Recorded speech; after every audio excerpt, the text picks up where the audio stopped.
રાજ્યમાં સૌપ્રથમ વખત વીટીટી ફોર્સ કારનું શહેર પોલીસ કમિશનર નરસિંહ કુમારના હસ્તે લોન્ચિંગ કર્યું। નૃત્ય વિભાગ પરફોર્મિંગ આર્ટ્સ ફેકલ્ટી દ્વારા 2 દિવસીય ઓડિસી વર્કશોપનું આયોજન કરવામાં આવ્યું હતું। ગુજરાત રાજ્યમાં સૌપ્રથમ વખત વીટીટી ફોર્સ કારનું શહેર પોલીસ કમિશનર નરસિંહ કુમારના હસ્તે લોન્ચિંગ કર્યું।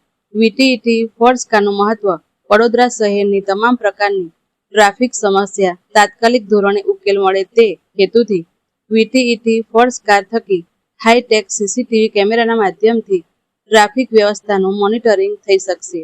સાથે વિવિધ સાધન સામગ્રી અને kit point circle traffic signal ઉપર પહોંચવા માટે અને ખાદ્ય પીણા પહોંચાડવા માટે મદદરૂપ રહેશે।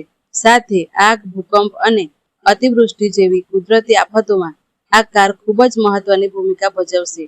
સાથે જાહેર જનતાના ઉપસ્થાન અને પ્રગતિ માટે વિવિધ પ્રકારની પ્રવૃત્તિનું આયોજન કરવા માટે પોલીસ કમિશનર અને ચેરમેન વીટીટી વડોદરા શહેર તરફથી વધુ સરળ કામગીરી થાય તે માટે આજે વડોદરા શહેર પોલીસ ભવન ખાતે વીટીટી ફોર્સ કારનું શહેર પોલીસ કમિશનર નરસિંહ કુમારના હસ્તે લોન્ચિંગ કરવામાં આવ્યું।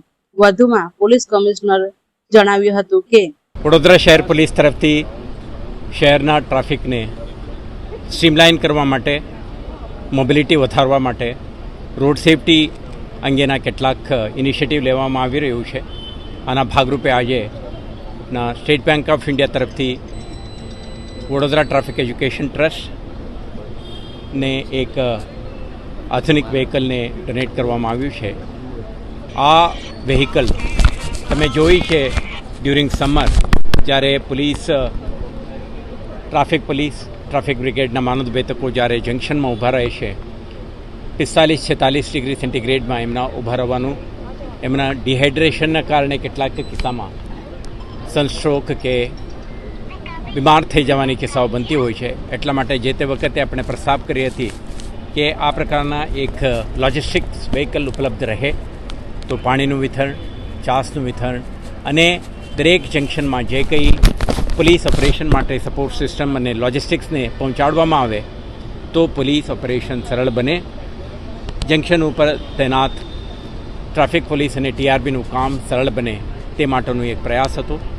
આજ જે રિક્વાયરમેન્ટને ધ્યાને રાખીને સ્ટેટ બેંક ઓફ ઇન્ડિયા તરફથી એમના કોર્પોરેટ સોશિયલ રિસ્પોન્સિબિલિટીના ભાગરૂપે આ એક વ્હીકલ આપને સુપ્રત કરી છે અને મને વિશ્વાસ છે કે આ વ્હીકલ ટ્રાફિક પોલીસ, ટ્રાફિક બ્રિગેડને ઉપયોગી રહેશે અને શહેરવાસીઓને વધુ સુચારુ રીતે ટ્રાફિક મેનેજમેન્ટ અને મોબિલિટીના સેવા અર્પણ કરવા માટે વડોદરા શહેરને ઉપયોગી રહેશે।